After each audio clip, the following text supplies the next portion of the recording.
ya, saya nanti kasih kasus pasiennya jatuh gitu ya, atau pasiennya kecelakaan gitu ya, pasien dengan tidak sadarkan diri gitu ya. Maka kalau tidak sadarkan diri, kita kan nggak bisa pura-pura nggak tahu ya. Artinya kita harus samperin pasiennya, kemudian kita lihat, look, listen, feel gitu ya. Nah, tekniknya yang sudah tadi dijelaskan ada di dalam PowerPoint saya dan juga handout yang bisa dibaca ya.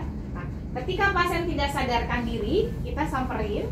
Kebetulan misalkan banyak nih warga kan gitu ya, kalau lagi ada yang kecelakaan, jatuh, apapun itu, korban yang tergeletak di tengah jalan maupun di pinggir jalan, pasti digerumutin gitu ya. Situasinya ketika Anda mau menolong korban, kondisi di mana ini banyak massa harus clear dulu, nggak boleh digerumutin begini. Clear, harus jauh-jauh semua. Kenapa? Di sini dia lagi kekurangan proses bernafasnya kurang, jadi jangan sampai numpuk lagi CO-nya gitu. Kan dia mengalami hipoksia berat gitu ya, sehingga harus clearkan gitu ya caranya. Nah, Anda yang melakukan, leadernya adalah Anda sebagai tenaga kesehatan ya. Pasien tidak sadarkan diri karena kecelakaan begitu ya, kemudian ada perdarahan di hidung dan di telinga biasanya ya. Kita proses kita mengkaji bagaimana verbalnya adalah gitu ya. Nah, tidak sadar juga, kemudian cubit pasiennya gitu ya. Kemudian kita tekan tulang apa ini? Sternum atau processus xiphoideus. Kita tekan. Tekannya harus dengan ada apa? Kalau di dalam penilaian UDEM kan ada fitting ya, ada lekukan gitu ya. Jadi harus ada lekukan. Ya, tidak sadar. Jadi pak cubit, kemudian kita tekan. Gitu ya. Setelah kita menilai, kita langsung panggil. Tolong gitu ya. Tolong hubungi ambulan. Jangan, tolong cari pertolongan, nggak boleh. Jadi yang cari pertolongan dia kemana-mana akhirnya nggak tahu. Jadi kita harus fokus. Ketika kita mau minta pertolongan ya kita berarti harus orang tersebut harus mencari ambulan. Tolong telepon ambulans sekarang, gitu ya. Maka dia harus telepon ambulan, gitu ya. Dia sedang kontak ambulannya gitu ya, kemudian kita langsung menilai ya. Tadi sudah ya responnya, kemudian kita rasakan di sini. Tadi taruh di 1, 2, 3 detik kita rasakan nadi tidak terabur gitu ya.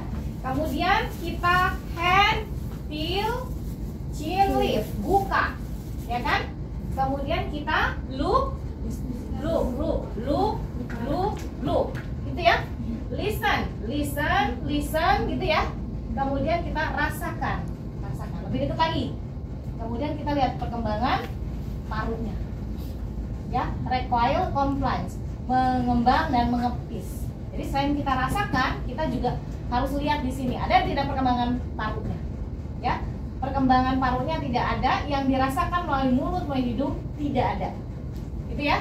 Oke, sudah head till chin lift seperti ini, maka kita jauh trust ya. Nah, yang tadi penolong sudah menghubungi ambulan, kemudian mendekati saya gitu ya. Kemudian jauh trust kita pasang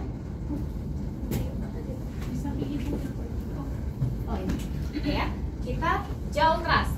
Ini mandibulannya kita buka, tengadahkan, kemudian kita pasang gudelnya ya. Ini fungsinya gudel ini adalah untuk mengembalikan lidah yang jatuh ya. Nah, ini kalau pada pasien yang tidak sadarkan diri sangat sulit sekali ya untuk memasang ini. Jadi butuh keahlian sebetulnya gitu ya. Nah, sudah seperti ini maka kita lepas, maka sudah ada aliran di situ, tetapi pasien belum nafas gitu ya. Oke, ambu bag atau bagging siap, maka dia harus siapkan di sini. Kamu nanti fungsinya adalah di sini ya. Nanti kamu fungsinya di sini, saya nanti CPR di sini ya. Jadi saya yang leadernya adalah akan melakukan kompresi pada jantung ya. Yang penolongnya adalah kompresi paru gitu ya. Kompresi paru 2 banding 30. 31 terus berulang gitu ya. Nah, ini caranya kunci ya dengan C ini labelnya ya. Ini gak usah ditengadahkan karena kan sudah dikunci dengan mayo dengan noodle tadi. Jadi ini kita rangkul ya si dagunya, kemudian kita atau misalkan enaknya yang kanan atau yang kiri, yang kanan misalkan, gitu ya. Nah ini kita kunci C seperti ini, kemudian satu. Berapa yang dialirkan tadi? Berapa yang dialirkan oleh bagging ini setiap kita lakukan resus? Berapa ada di handoutnya? 12 sampai 15 liter per menit ya. Jadi nggak boleh begini, nggak boleh ya, beda ya gitu. Yuk, oke.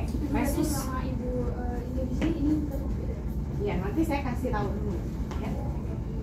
Kompresi hati-hati, jangan di sebelah sini. Posisi jantung di mana? Ya, di kiri ya. Oke. Posisi ketika kita melakukan kompresi jantung adanya di mana? Apex berapa jantung itu secara anatomi? Di apex berapa? ICS berapa? 2 sampai 5. Nah, ini gimana KM bos satunya nggak lurus ini? Ya. Oke. Berarti di sini apex 5, ICS 5, 2, 3, 4, 5. Di sini ya, 5. Maka kita yang paling dominan yang mana tangannya? Kanan biasanya. Kanan yang bawah. Yang melakukan kompresi itu adalah punggung dari tangannya, bukan dari telapaknya. Karena nanti kalau begini akan menyebabkan fraktur. Pasiennya udah trauma bagian torakalnya sehingga fraktur lagi, nambah lagi ya, jangan menambah trauma. Oke, mulai CPR ya, mulai CPR. Saya lakukan 1, 2, 3. Nah, ini kita lihat. Saya lihat di sini bahunya, nggak ada yang begini. Nggak ada ya.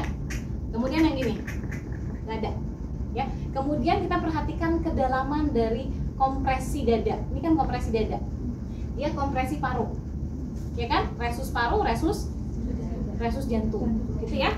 Oke, CPR mulai 1, 2, 3, 4, 5, 6, 7, 8, 9. Kamu nggak usah. Oh iya. 31. Baca lagi tuh. 30 dulu. Iya, ya harus tahu dulu rumusnya. 1, 2, 3. Kamu di sini tangannya nggak boleh lepas. 1, 2, 3, 4, 5, 6, 7, 8, 9, 10. 1, 2, 3, 4, 5, 6, 7, 8, 9, 10. 1, 2, 3, 4, 5, 6, 7, 8, 9, 10. 1. Lagi ya, sampai 30.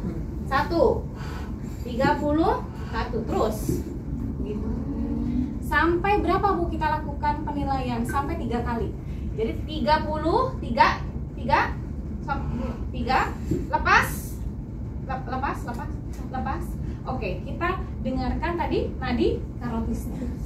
Rasakan. Sudah 3 kali, rasakan. Ada tidak? Teraba tidak? Masih belum teraba, lakukan lagi. Sampai benar-benar teraba. Sampai kapan melakukan resusnya ini? Sampai ambulan datang. Ketika ambulan sudah mendekati kita, lepas semua. Langsung kita operan sama si pihak dari ambulans. Ini kan perawat semua. Bahkan ada dokter biasanya. Ya, tadi sudah dilakukan CPR sebanyak berapa kali ya? Belum terdengar suara nafas, belum juga teraba nadi karotisnya. Jadi kita operan. Gitu ya. Itu kita lakukan evaluasi. Raba nadi karotisnya, kemudian kita nggak usah begini lagi, kita begini aja karena ini kan sudah terpasang jalan nafas. Kemudian kita dengarkan ya, kemudian kita rasakan belum ada. Terus kita lakukan resus kembali terus. Jadi artinya kita harus ada assessment, simulasi tadi ya CPR, dan harus ada evaluasi. Evaluasinya seperti apa? Kembali lagi seperti kita assessment. Artinya kita merasakan bagaimana denyut nadi karotisnya, kemudian kita look, listen, feel kembali. Ketika di sini tidak ada, ya sangat lemah, begitu ya. Ini juga belum adekuat nafasnya, maka kita lakukan CPR. Gitu ya.